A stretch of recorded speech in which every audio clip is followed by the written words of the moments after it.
الحمدللہ رب العالمین والصلاة والسلام علی اشرف الانبیاء والمرسلین اعوذ باللہ من الشیطان الرجیم بسم اللہ الرحمن الرحیم السلام علیکم ورحمۃ اللہ وبرکاتہ۔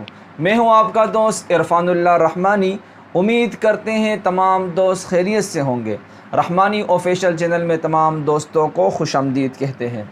آج کا ہمارا ٹاپک سبق نمبر 20 میں ضمائر کے حوالے سے ہے کہ ضمائر کیا چیز ہے، اور یہ آج اس ہفتے کا جو اسباق ہیں سبق نمبر 20، 21، 22 میں انشاءاللہ ہمارا جو کورس کا ایک حصہ ہے جس کو صرف کہتے ہیں وہ انشاءاللہ کمپلیٹ ہو جائے گا اور مکمل ہو جائے گا۔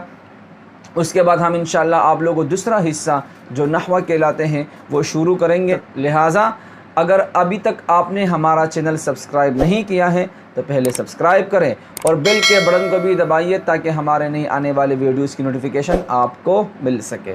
چلو چلتے ہیں کلاس کی طرف۔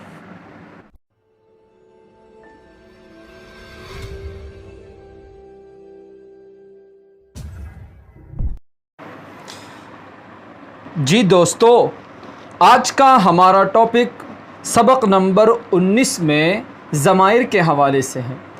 آپ لوگوں کو یہ بتاتا چلوں کہ ضمائر کیا چیز ہے۔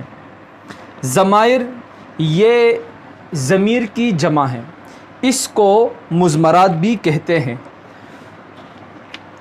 ضمیر وہ اسم ہے جو غائب یا حاضر یا متکلم کو بتائے۔ یہ وائٹ بورڈ پر آپ لوگوں کو نظر آ رہا ہے۔ ضمیر وہ اسم ہے جو غائب یا حاضر یا متکلم کو بتائے۔ تین قسم کے لوگ ہوتے ہیں، یا تو وہ ایک شخص ہے یا وہ غائب ہوں گے یا حاضر ہوں گے یا وہ متکلم ہوں گے۔ جب یہ ضمیر ان تین لوگوں کو بتاتا ہے تو وہ کیا کہلاتے ہیں؟ ضمیر کہلاتا ہے۔ میں آپ لوگوں کو آج اس ٹاپک میں ضمائر کی قسمیں بتاؤں گا اور آپ لوگوں کو سمجھاؤں گا کہ ضمائر کیا چیز ہے اور اس کی کتنی قسمیں ہیں۔ تو آئیے چلو میں آپ لوگوں کو بتاتا ہوں۔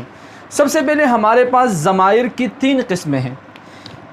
یہ جو آپ لوگوں کو وائٹ بورڈ پر میں نے ایک نقشہ بنایا ہے، ایک ہے مرفوع، ایک ہے منصوب اور ایک ہے مجرور۔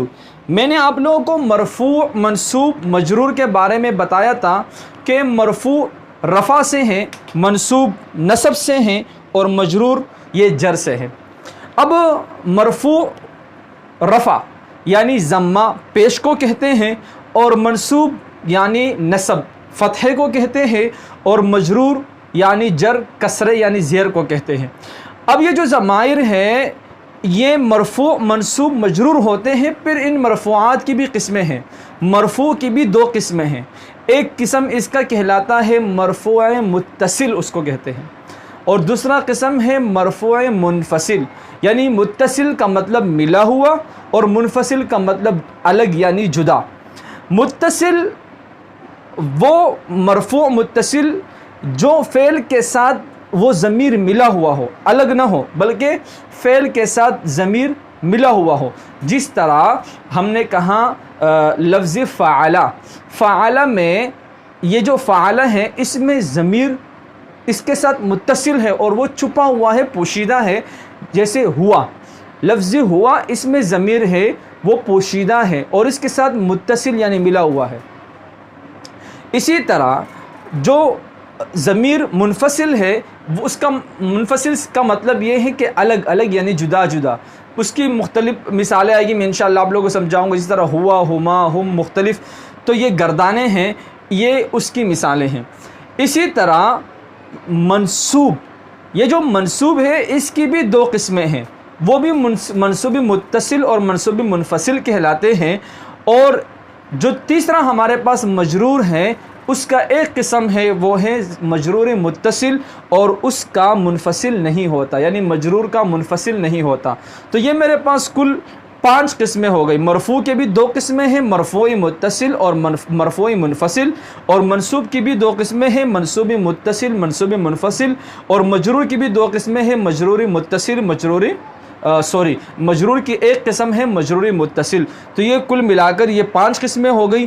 پھر ہر ایک جو مرفوع متصل ہے اس کے بھی صیغے 14 صیغے ہیں۔